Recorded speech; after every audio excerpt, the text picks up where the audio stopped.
Olá, sejam todos muito bem-vindos. Vocês estão no canal do Escritor Cínico.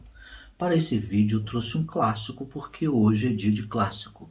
Trata-se da peça Rei Lear, do dramaturgo inglês William Shakespeare. Essa peça foi escrita em 1606, mas, na verdade, o período mais profícuo, ou seja, aquele em que Shakespeare conseguiu escrever as suas melhores peças, de 1590 até 1613. Em 1616, ele falece aos 51 anos. Bom, do que trata a peça Rei Lear? Na verdade, ela é uma história entre pais e filhos, mas também uma história política. E os críticos consideram o melhor trabalho de Shakespeare. Apesar de nós aqui no Brasil conhecermos mais Romeu e Julieta, essa não é realmente a sua melhor peça, segundo a crítica especializada e as pessoas que gostam do trabalho de Shakespeare, né? Tem também o Otelo, tem Hamlet, A Tempestade, Júlio César, enfim, tem outras peças que são consideradas tão boas ou melhores que Romeu e Julieta. E Rei Lear faz parte deste rol de peças melhores e considerada, como eu já falei, a sua melhor peça. E trata da história do próprio Rei Lear, né, que numa cerimônia, o começo da peça é assim, ele organiza uma cerimônia para dividir o seu reino. O que já é estranho, né? Um rei dividir o seu reino. Mas ele já é um homem de 80 anos, considera-se velho e não quer mais ter a responsabilidade de governar. Então, ele resolve fazer essa divisão entre as suas 3 filhas, né? A Regan, a Goneril e Cordélia. E ele pergunta o que elas acham dele.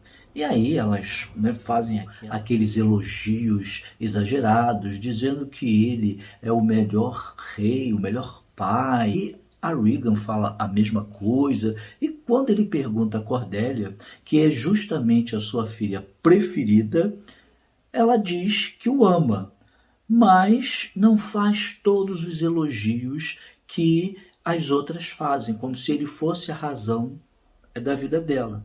Ela o ama, mas ela sabe que ela tem responsabilidades e que ele vai oferecer a mão dela e como das outras filhas aos outros reis de outros estados, de outros reinos. Então ela não vive somente para ele, né? Ela também vai ter outras atribuições, vai ter que amar o seu marido. E o rei fica assim irritadíssimo com ela. Acha que ela, na verdade, se virou contra ele e a destitui de todo a sua herança, de toda a parte do reino que iria dividir igualmente para as 3 filhas. No entanto, Kent, que é um fidalgo, resolve defender Cordélia, né, dizendo que o rei está exagerando. Ele chega e vai dizer o seguinte quando Cordélia se declara: Mas, senhor, e aí Rei Lear diz, o arco está vergado, cuidado com a flecha, cuidado com o que ele vai dizer. Aí ele fala, vai, dispara, mesmo que a ponta adentre o vão do coração. Se Lear estiver louco, Kent vai ser descortês. Velho, o que queres fazer? Crês que o dever deve calar quando o poder se curva à adulação? Se um rei cai na loucura, é uma honra ser franco. Guarda as tuas terras e, trabalhando melhor teu tino, refreia esse horrendo furor. Ou seja, o rei ameaça extraditá-lo e matá-lo, mas ele não deixa de defender Cordélia, apesar de não estar apaixonado por ela, mas ele vê que o rei está cometendo uma loucura. Ela foi sincera, disse que o amava o rei, mas que não quis fazer adulação, não quis ser falsa como as outras irmãs. Mas o rei Lear não quer saber disso e extradita justamente o Kent e também a sua filha, como eu já falei. E aí ele pergunta ao rei da Borgonha, que ali está para desposar a mão de uma das filhas, se ele a si mesmo quer a mão da Cordélia. E aí o rei diz, não, já que o senhor destituiu, eu não vou mais aceitar. E pergunta igualmente ao rei da França, e o rei da França aceita a casar com ela, apesar dela não ter mais o direito à parte do reino inglês. E a partir daí, em que o rei comete esse ato, a história vai se desenvolver numa verdadeira guerra entre pai e filhas, porque as outras duas filhas dividem o reino. E elas ficam mancomunadas uma com a outra e acabam decidindo deixar o pai de lado, porque o trato era justamente cada uma ficar com o rei Lear no seu castelo durante um mês. Né? Então ele ficaria um mês com uma filha e o outro mês com outra filha. Só que ele vai, quando o acordo começa a valer e a Cordélia não fica mais ali no reino, já que ela foi destituída, ele não a reconhece mais como filha, então ele teria que ficar entre um castelo de uma filha e da outra que ele fez a divisão. Só que ele tem 100 servos, ou seja, toda uma comitiva de cortesãos que acompanham o rei para servi-lo. E aí as filhas começam a cortar isso. Então querem cortar de 100 para 50 servos, depois para 25, 5, até não ficar mais nenhum. E aí ele começa a se revoltar com ela. Mas nessa revolta começa-se a perceber que ele não está mais lúcido. Ele começa a falar coisas que não têm mais sentido. Baseado nisso, elas então resolvem se afastar do pai e deixar ele sem lugar nenhum para ficar, ou seja, ele vira um rei mendigo. A peça entra nesse turbilhão em que as duas filhas que ficaram com o reino vão ficar contra rei Lear.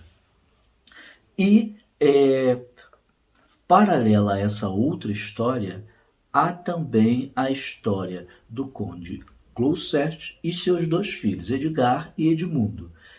O Edgar é o filho legítimo. O Edmundo é justamente o filho que é bastardo. É o mais ambicioso e vai ser a subtrama ou a segunda trama da peça, porque ele vai armar contra o próprio pai com inveja do irmão, já que ele, enquanto bastardo, não terá direito nenhum. Quem tinha direito naquela época era o filho principal, o filho legítimo, e aí ele, com inveja, vai fazer com que o pai se vire contra a Edgar, fique do lado dele Edmundo e cria toda a tragédia da peça, que vão se encontrar essas duas tramas, a do rei Lear mais do Edmundo, e aí a tragédia vai ser completa.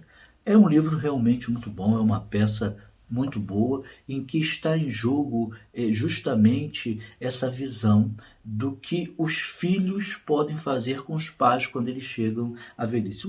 A peça realmente é uma peça atemporal, porque esse assunto de discordância entre pais e filhos e como alguns filhos cuidam dos seus pais depois que eles chegam à velhice, né, ainda é algo que se discute até hoje. E a questão do que é ser verdadeiro e do que é ser falso.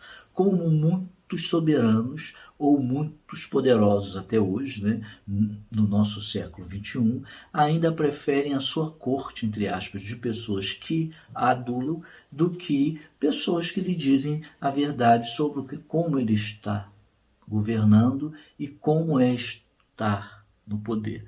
Peça realmente excelente, recomendadíssima. O personagem do bobo aqui, como em outras peças de Shakespeare, é aquele que diz a verdade na brincadeira e que o personagem principal, no caso aqui, rei Lear, acaba aceitando e refletindo. Mas a peça vai numa bola de neve de que depois que ele toma essa primeira decisão e entra nesse estado de loucura, fica difícil voltar atrás e só mesmo lendo para saber o que vai acontecer. Então, se vocês gostaram desse vídeo, não deixe de dar o seu like, não deixe de dar o seu joinha, compartilhar esse vídeo e não se esquecer de inscrever no canal, porque é só assim que a gente vai crescer. Um abraço e até o próximo vídeo.